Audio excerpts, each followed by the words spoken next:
is up, my loves? It's your girl Diamond, and I'm back with my own new review of Love and Marriage Huntsville. Yes, this show has returned. This past Saturday was the season 10 premiere. If you want to keep it a buck, it's the season 8 premiere.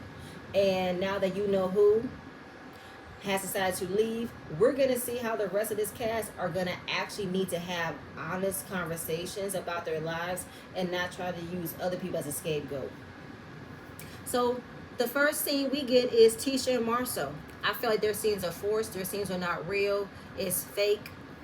Trying to have these actual family moments that's not authentic because she's trying to teach her youngest daughter how to grate cheese. And her oldest comes to the kitchen. She's telling him how to present himself when he goes to college. Men, take off that do-rag.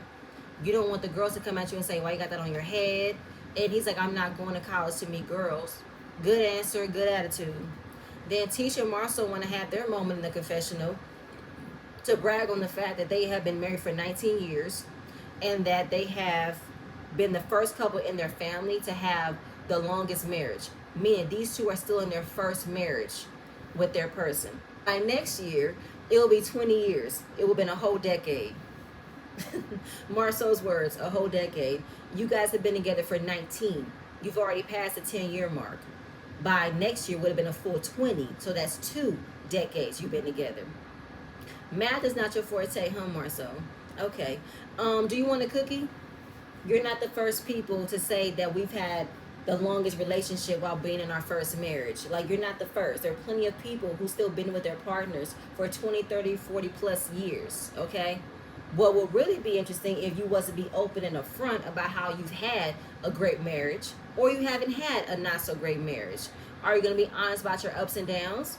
Are you going to be honest about you and Tisha might have almost separated? That's what we would want to understand and relate to. Just saying that you guys have been together for 19 years doesn't mean much because we can see it's not been happily. Okay, moving on.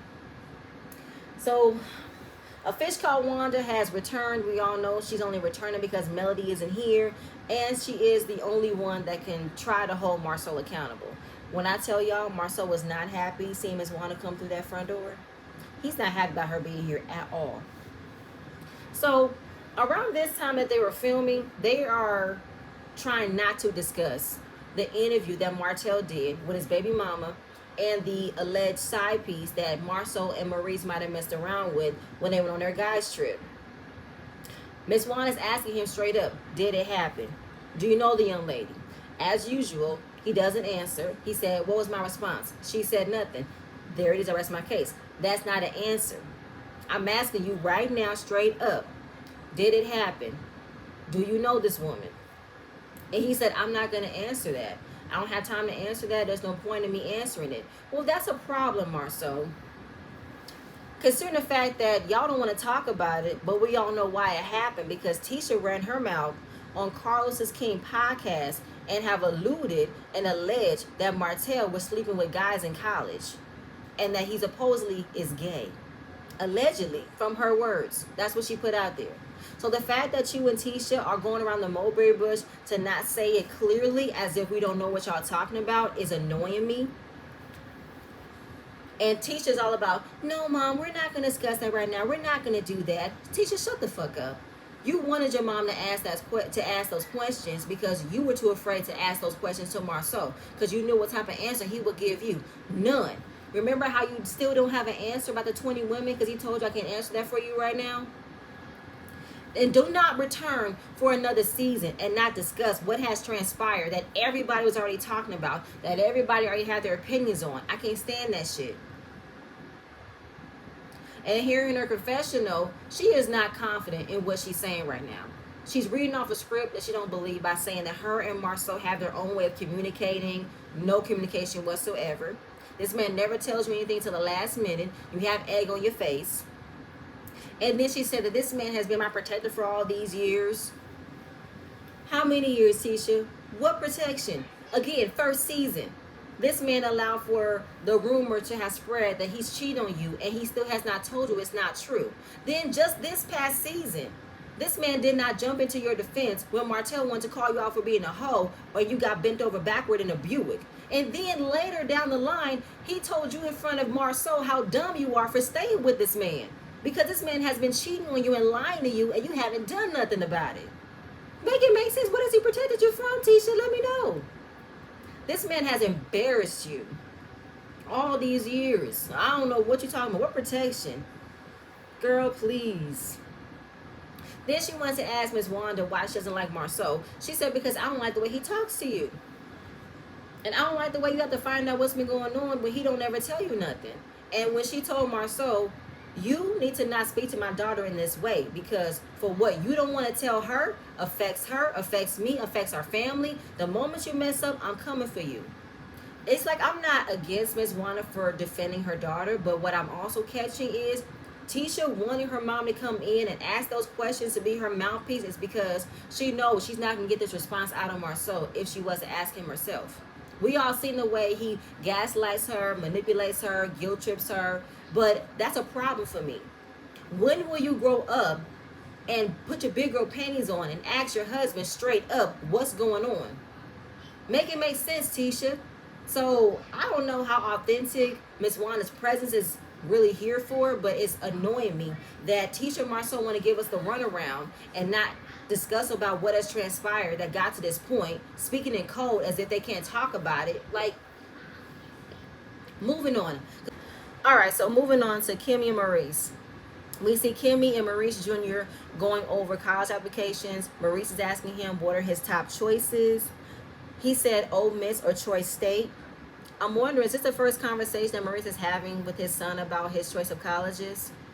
Has he not been included in these conversations? Has he not been around for these conversations? It just seems to me that Maurice has been purposefully absent in regards to important moments in his son's life, and he wants to come in now to look as if he's been there this whole time, which I feel like he hasn't. The responsibility still lies on Kimmy of being the more consistent, responsible, doting parent to me.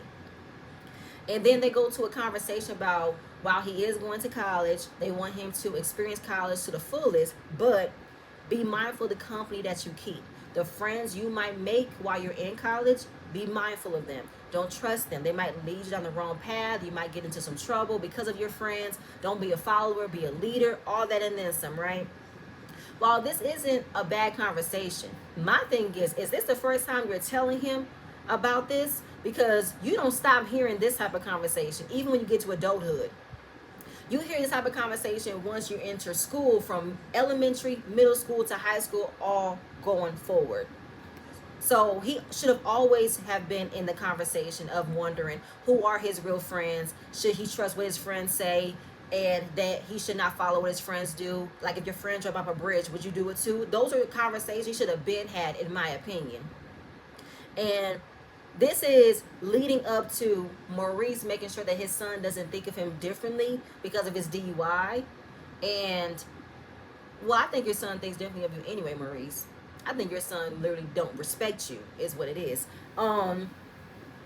Because he's asking his son, has anybody has said anything about it? Well, it's been all over social media, Maurice. Of course, folks have talked about your DUI. It's not a secret. So his son says, I mean, they've made jokes about it.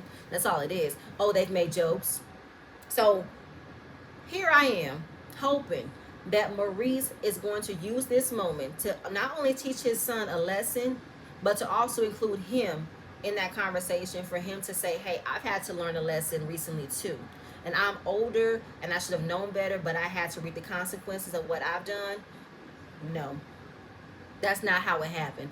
Maurice decides to have a gotcha moment to want to get back at the people who are making jokes about his DUI, to now want to say, oh, well, since the case was dismissed, did they have anything to say about the case was dismissed?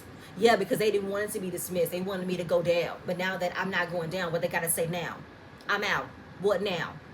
It's like, Maurice, grow up. Just because it was based off of a technicality that your case got dismissed doesn't mean you weren't still found guilty. You still did it. They pulled you over for a reason. You have a mugshot. You hit a pole. And then you decided to drive off into the next morning, pull up at Black, and party some more. Am I missing something? For him to want to have this moment to be arrogant, to be cocky, that because his case got dismissed, that gives him the right to act as if you can't be held accountable for the mistakes you made. Maurice, you don't have enough pull or intimidation in the world for people to right wrongs for you. Okay, and as far as the technicality, it's because you refuse to take a breathalyzer test. And don't mistake a technicality as a win, because that's still part of your record. People can still look that up. So miss me with that. Moving on, we now have Kimmy. What's been going on with her? She's been showing some properties. She recently showed a property that was around 30,000 square foot, and very excited about it. And then Maurice takes upon himself to make it exciting for him, to tell Kimmy how happy he is for her and that she's always had this type of talent. And I'm very happy that you're using it. You're always good at it. I knew you would be good at it. And I just don't like that. I don't like the way he wants to present it as if it's because of him that Kimmy is where she is. It's because he unlocked this supernatural potential in her to want to sell houses, to be this big entrepreneur, this great businesswoman, as if Kimmy didn't already have this in her from the beginning. Like, let's not get it twisted, Maurice. You wouldn't be anywhere if it wasn't for Kimmy. Okay, Kimmy already had property. She already was having the means to put her son through college so that way he can come out of college being debt free. And then she put your ass through law school. Like, I don't like that. So then we get into Jordan Lane, which is the restaurant that Kimmy wants to open up. We know last season she had a catering session for what is going to occur in her restaurant. And what's the update on that? Knowing that she did offer the job to Marceau, but she knows that Marceau takes a very long time to complete any project. We saw the proof of that. Maurice gives excuses as to why he can't get to it because he has a lot of projects. Kimmy is aware, but she doesn't care. Even the confessional, she knows that Marceau has a lot of projects, knowing that the biggest one is Scott Manor, but he just takes so long. And I feel like that should be a testament with how Marceau handled his business. If you're going to give people a long time to complete a project, they're not going to be patient without you giving them a complete update about what's going on. And remember, Kimmy was hesitant on even hiring Marceau for this job because of how long it takes for him to get anything done. But because she don't want to speak up and tell her husband, I don't want to hire no more of your family members. I want to hire somebody else who's going to give me an estimate, give me a timeline of when everything's going to be done, and I'm just going to wait for it to be done. No. Because remember, when they were renovating Credit One, another Scott brother was in charge of that renovation, and that took longer than it needed to.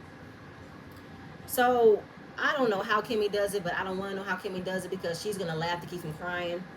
But then that conversation stops because Kimmy's going to now mention a conversation she recently had with Tisha over Tisha's expressions about wanting to see some progress in Scott Manor, that she's extremely tight and uncomfortable because she wants to get the ball rolling.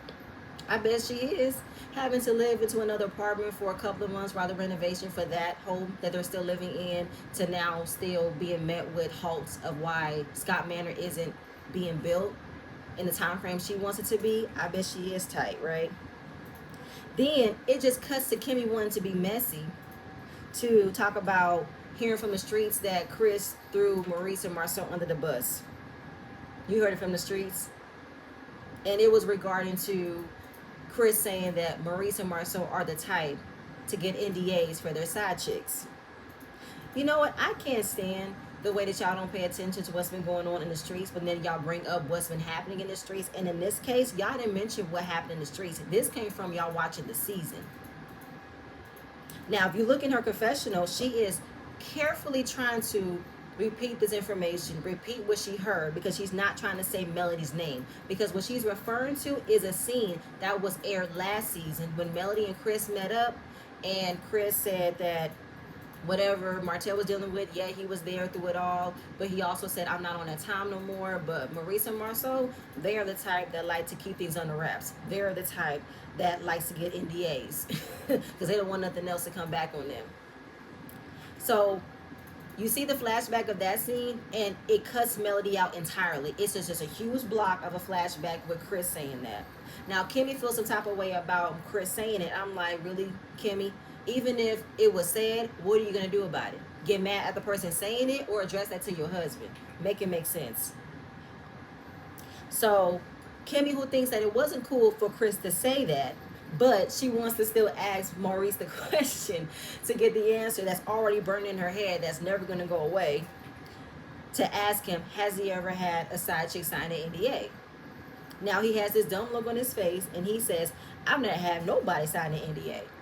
Instantly, Kimmy is upset because that's not the answer that she wanted to hear. She wanted to say, You know that's the wrong answer, right? He's like, what do you mean that's the wrong answer? No, you were supposed to say, I've never had a side chick sign an NDA. I've never had a side chick was the main answer. He thought that was the whole point of the question, was to give the answer, but she wanted a full answer. And she didn't get it. She's upset. We can see that she's upset, but she wants to laugh to keep from crying and make it a joke that the way he answered was just so funny, calling him so silly. Okay, Kimmy, go ahead and cry on your pillow later, because this is what you're not gonna do this season for me. Okay, if what Chris said wasn't a bother, then why bring it up to get an answer from Maurice? Which means this is something that you still want to know. It's like from the seasons before, with you asking him straight up, did he sleep with a linebacker? And he didn't give you an answer then. I can't. It's no, no, no, no, no. Go ahead. Cry on your pillow, laugh to keep from crying, do what you do. I'm moving on. So okay, so now we have the return of Destiny, aka Dustmites. I don't know why she's back. What is the purpose of her being back? Her storylines are gone, meaning Melody and Sonny and Moses. So Destiny's gonna actually have to give us something this season. Okay. So we're seeing her acting like she's about to handle some business. We're seeing her walking into a realtor company. Apparently, she's had her real estate license for the last 19 years. And that, real estate kind of took a back seat. She was trying to pursue her career of having her own business. She's still doing e-commerce, raising her toddler child. He is now school age, so he's not a baby anymore. And being the caretaker of her father, prayers out to him. And the only person who can help her out is her good buddy, Martell. Can we dissect this for a second? You've had your real estate license for 19 years. Why didn't you fall back on that after your divorce from LeBerick? I don't understand why, and if you know how to find good properties, why didn't you do that for Madani? Why couldn't you plan the business plan out better for Madani? And as far as e-commerce, Destiny, I ain't studying on your TikTok. I'm not. I give you a good old college try, but you supposedly supposed to have a good business ethic, but then you don't use it. And to say that Martell's the only person that can help you, he's trying to help himself. So she wants pretty much Martell to give her any of his listings so that way she can make some money, because she's in desperate need of it, because I don't think her products from Adani is selling. Nobody's buying them candles. Nobody's buying that mixture, rich girl, big D energy spray. That's a furniture spray. That's an air spray. That's a room spray. Like, girl, no. So Martell comes by just to check in on her to see how she's doing, and she presents him his order because he had ordered one of her candles, and it's been about 2 months since he ordered one. So after all this time, you're finally able to pack his order at this moment. So Destiny, if anybody was to order from your line, they gotta wait more than 6 to 8 weeks for their order to come. Okay. They want to give us some backstory about how they met, as if we don't remember how they met, but I feel like their story changed so many times. But this time is they met through a mutual friend. They've been friends for 20 years. It's been cool between them, and they have a lot in common, being both single parents. They're trying to navigate this new lease on life, and they're both in real estate. I don't care how Destiny and Martell try to clean it up. What happened last season gave off more of a clear understanding of what has taken place in their friendship. I think that y'all have crossed the line more into being more than friends. But y'all pretty much just cannot not be in each other's lives, because I think you guys both think the same. You guys both are toxic. You guys are both are narcissists. Like, I can't.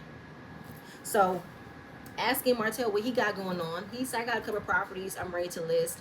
And now Destiny wants to hop in on one of those listings. So I guess Martell has been doing good for himself. I guess he must have studied and got his builder's license, since he has all these properties. He's ready to get up under him. He's ready to make some more money. Good for him.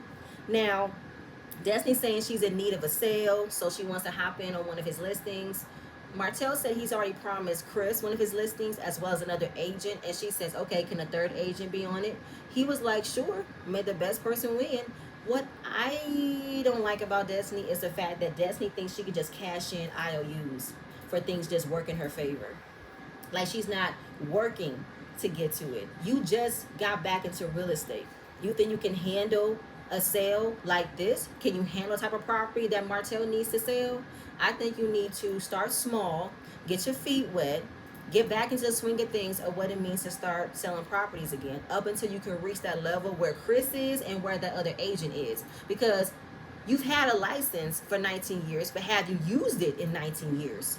I don't think so. But fine, whatever. So then we talk about his relationship with Ariane, and Ariane's name ended up being said on the show without it being blocked out, blurted out, said a sound effect, nothing. It's her name clear as day, Ariane, her photo, Ariane with Martell and their baby. I was like, oh, okay. So he's moving forward with his relationship with Ariane. He's helping her by completing nursing school. I don't know why you want to stop nursing school. You just assume, excuse me, that because he's on a hit reality show, you were going to have this easy life without having to actually work for it. Now you have to go back to how you originally met him, which is you being in nursing school. Okay, well, hopefully you can complete it, get them braces off, and invest in a whole different hairstyle. So it flashes back to the first season when he revealed that when he met Ariane, he was already married. The anniversary dinner popped up where he was being seen, and the conversation of infidelity was brought up again. They're blocking Melody off from those types of flashbacks, but we know that's where it all started. They're trying not to bring up Melody, but still bring up Melody. Now, I think he's trying to convince himself that he has to be in a relationship with her because since it didn't work out with Mel, what is he left to do? He now has to figure it out as much he can with her. Is he happy about it? I don't think so. So now he thinks he can finally make an honest woman out of her since she's been there all this time. You know, he regrets calling her a peasant, 15%, the biggest mistake ever. Because when he was saying that about her, it was because he was trying to fix things with Melody. But now since Melody is not taking him back, might as well go ahead and see if you can figure it out with her. You know, he says that she's a good girl, she's smart, she's a great mom, I'm lucky to have her by my side. When he said that she's a good girl, chills, cringe, ick is what I got. For somebody who wants to be happy that this person has stood by your side for all these years, you want to call her a good girl. If you're happy that she stood beside you, you would have been like, that's a good woman. I know we haven't had good moments, but she's been there for me. No. I feel like when he said good girl, it's him devaluing her. It's him looking down upon her. It's him not respecting her. Like he does not value you being his equal, being somebody he can see a future with. It's just you being there for the time being. He's not in love with her. I don't think he likes her. He's just saying things to say things. So Destiny's telling him as far for being a one woman man, he laughs like he ain't one woman man. While he probably will deal with Ariane from time to time, there will be other women that he definitely want to be seen out with. The whole thing with Sheree was crazy as hell to me. So while we put a pin on that, we talk about what's been going on in Destiny's life. She said nothing, dealing with the embarrassment of finding out that Lance had a brand new baby and dealing with the backlash online for it. So it all happened once they wrapped LA, and that her and Lance have not spoken, and he ended up sending her a happy Thanksgiving message, but 10 minutes later a brand new post about him having a baby came out. So she's receiving all the hate online about how she was dumb to get involved with this man and da-da-da-da, but she feels like that's not for me to receive, that's for him to receive. Excuse me, while you have a point there, Destiny, this is all on Lance, but at the same time, you and Lance were not exclusive. You and Lance did not have a real relationship. You guys were just screwing around, having fun. I mean, this man wanted to come at you about flirting with other men, which wasn't cool. So with her receiving all this backlash, he was like, I'm so happy I'm not on social media right now. I'm not on that. She's like, excuse me, sir? That video of you questioning this alleged side piece between you and your baby mama? He was like, listen, I don't feel no ways. I'm happy I did it. Because I have been taking shit from the Scotts for years. I'm not taking their shit no more. I've had my back against the wall from them. I'm done. I'm coming out swinging every time they come at me. I'm going to expose them. So with her trying to turn the conversation around about telling him he shouldn't be on vengeance because it's something that's been done to him and he shouldn't want to do it to somebody else, I was like, what do you mean? Hearing them try to insinuate that it's because of Melody that Martell and Destiny have been receiving all of this backlash, all of these negative comments, but it's like the antics that Martell has been doing is what caused him to get all this backlash. It's what caused him to get all of this hate towards him. He wanted to put out revenge porn on his ex-wife. He wanted to call out for being a hoe. Remember, Destiny? For you to think that Martell has been a victim for all this time and that everything has been done to him, that's not fair for him to do to somebody else. Miss me. And you saying that he shouldn't be on no vengeance. Hello? You was on vengeance too. Remember? You wanted to insinuate and create a lie that Melly was trying to groom you for a threesome. That never happened. You spent all last season trying to convince everybody to not be cool with Sonny. You had your YouTube channel with Dion to create a negative narrative about Melody being a massive manipulator and a gaslighter. Like, are you for real right now? So it's crazy that you want to put all this on Melody like she's the problem, as if it wasn't what Martell did. Make it make sense. And for what you did, I cannot. So at this rate, he ain't taking no shit from them. He's like, don't act like you've never done nothing. Don't act like you weren't involved in nothing. Don't act like that. So it was very interesting for her to want to now switch, that she doesn't want him to be on vengeance. She wants him to look at things from different perspective. I was like, what? Okay. So to say that, he's always been a good guy. He's always been there for me. He's like a big brother to me that I look up to. And I want him to still stay that way. I don't want him to go down this path because it's not going to work well. I was like, fine. Whatever, Destiny. Whatever, Martell. Do what y'all do, okay? Moving on. Okay, so we get this awkward meeting between Ken and Marquez. They at some type of family center, and they want to now establish a better understanding of how they're going to move forward, because last season didn't go well, especially at the reunion when Ken was telling Marquez he ain't done shit for his kids. Listen, just watching this conversation was like, what is the purpose of all this? Because yes, Marquez wants to come in and act like he's been father of the year for all this time when he hasn't. And Ken is telling him, I can't replace you as their father. I know you're their father, but all I can do is do my part and assist you and be there when I can. And I don't want us to ever have no type of miscommunication. You could do what you want to do with your kids. Just let us know. And if we got something going on with the kids, we'll let you know. It is what it is. But Marquez loses me because he's such a contradictory. While he might have a point, but then he flips it as if this is something that he's been dealing with for all this time. Like he's been a victim for all this time. He's never done nothing wrong. Sir, you were the one who decided to leave your family.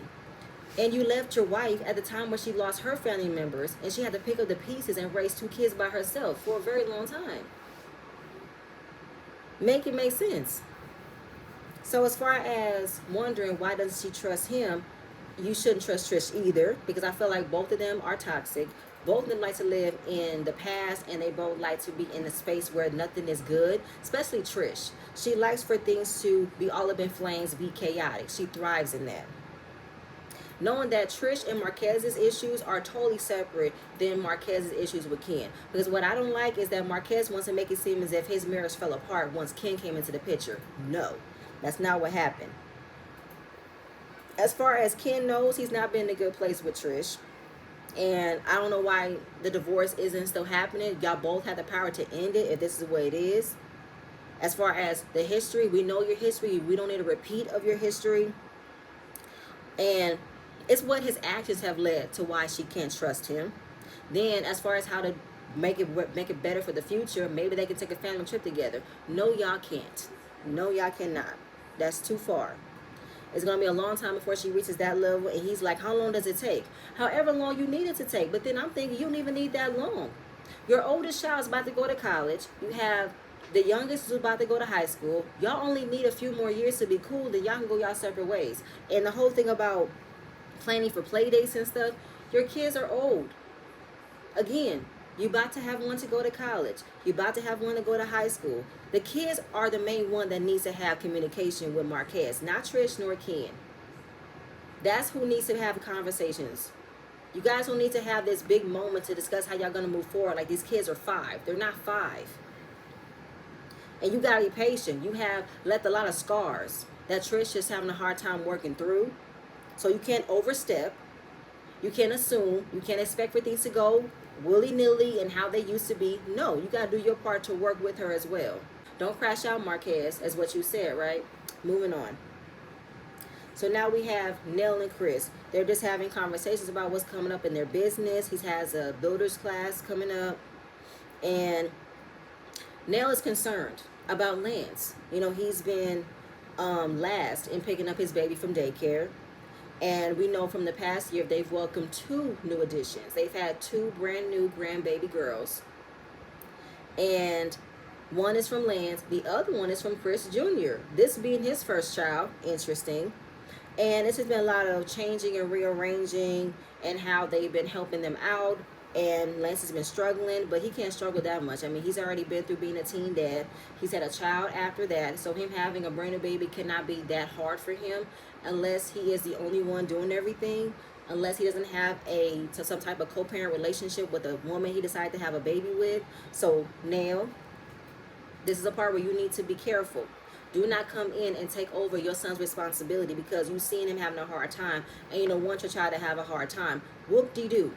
This is what he decided to do when he decided to lay down with a woman and got pregnant. Now he has to deal with the consequence of being a daddy all over again. Okay?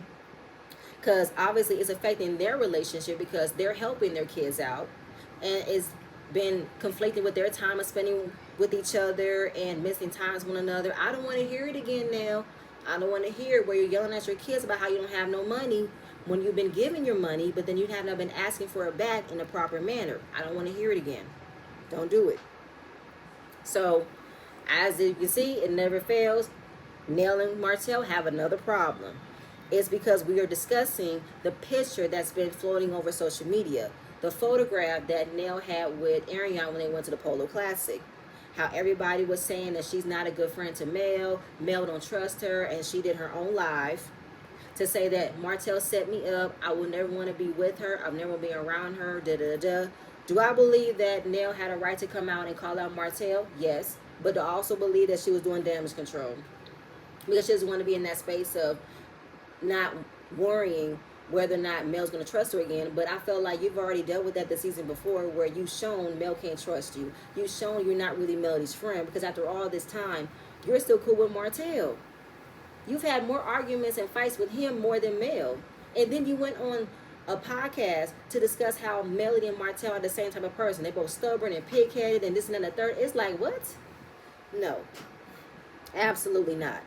So when Martell comes by, she was like, I'm mad at you because I didn't think nothing of it when the photo was taken of me saying hi, but then Chris was all over social media and was reading the comments about how people were mad at me. And it was like, first of all, I don't know her. I don't want to be around her. I don't want to get to know her. And Martell agreed, but once it was taken, it was assuming that she was cool because she was smiling when the photo was taken. Like she was cool, she was familiar to see her, she was happy to see her, all that and then some. He said, while clearing his throat, I would never have set that up. I would never have done that. And I am deserving an apology. The fuck? He said, I would never want to set you up. I am not in that space for it to happen. Da da da da. And she's asking him again, did you set me up? He said no. So she apologizes.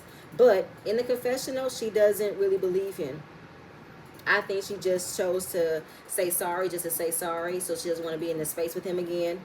And then they go off about what Letitia said about Martell in her podcast with Carlos, referring to him possibly being gay and all that stuff. And that's when he did his clapback with his own video with the baby mama and the mistress. He's like, yeah, fuck around and find out I'm not going to take no shit. What bothered me was the fact that y'all are not still being clear about it. Y'all just saying things and not being clear about how it came about. And it's the same old, same old. Say something to me, I'm going to say something back. So the Fletchers know where Martell was coming from. They kind of understood his emotions about what he did at the time because they say as far as transparency, the Scots lack in that field. Y'all not lying. There is a huge lack of transparency regarding the Scots. But Nell and Chris, you guys are all messy. And you guys lack transparency as well in regards to talking about your own family problems as well. Because are we going to talk about Lexi this season? We're going to discuss about what she has said? Okay. But he didn't want to stay too long. But he also wanted to know, did Lance have baby on Destiny? And now we're like, oh, no. You got to talk to Lance. Why? We just talked about him a couple of minutes ago. You were concerned about him. So why can't you say what he's been dealing with? And why can't you say what he might be worried about? Like, why? Let's see, now, even though I feel like you're going to be involved in your kid's business this season, I feel like either you don't want to be involved or you do want to be involved. Pick one. But hey, we're going to move on from there. Now we got Ken and Trish. They're now driving. They're discussing where they are in their finances. They're good. They're making good decision. They decided to drop 10K on creating their own gym. Good idea. They are extremely into fitness. They love going to gym all day, every day. Then they move on to a conversation about meeting up with Marquez. He says, I think we're moving on to a better place, but she's hesitant because she doesn't trust him. She's not sure what his motives are. He said, give people a second chance. I feel like she's giving him way too many chances. And as far as like, wanting him to be present with the kids, he still hasn't done that. And now Ken is changing his tune about how there's never been a time I didn't want him around. I always wanted to include him in our family dynamics because we know that these are his kids. He should still want to be around his kids. The kids want to be around him. And she has no problem with him being around his kids, but she doesn't want him being around her. But then why won't you get a divorce? And as far as you trying to ice him out of the picture, that's not going to work because those are his kids.